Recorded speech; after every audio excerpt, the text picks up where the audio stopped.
তো hello guys, welcome to my new video. আশা করছি সবাই খুব ভালো আছো। তো মাসেল বিল্ডিং হোক বা ফ্যাট লস, দুটোরই ক্ষেত্রে খুবই মেন ইম্পর্টেন্ট দিক হচ্ছে মেটাবলিজম। কারণ দুটোই যখন আমরা বিল্ড করব, আইদার মাসেল বিল্ডিং হোক কিংবা ফ্যাট লস, আমাদেরকে ক্যালোরির সঠিক ইউজ করতে হবে এবং যাতে আমাদের মাসেল বিল্ডিং করতে গিয়ে ফ্যাট না জমে যায় সেদিকেও খেয়াল রাখতে হবে।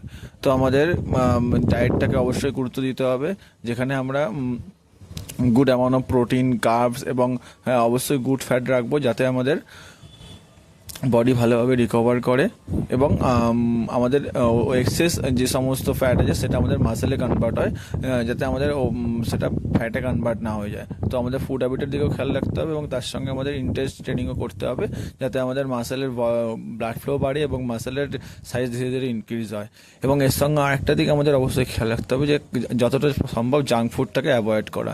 এই সমস্ত দিকগুলি মাথায় রাখলেই আমরা আমাদের ফিজিক্সের যে সমস্ত গোল, মাসেল বিল্ডিং হোক বা ফ্যাট লস বা যে কোনো ফিটনেস অ্যাচিভ, যেটা আমরা সহজেই খুব করতে পারবো। তো তোমরা এই সমস্ত দিকগুলো খেয়াল রাখলে তোমরা তোমাদের যে ফিটনেস গোল অবশ্যই অ্যাচিভ করতে পারবে।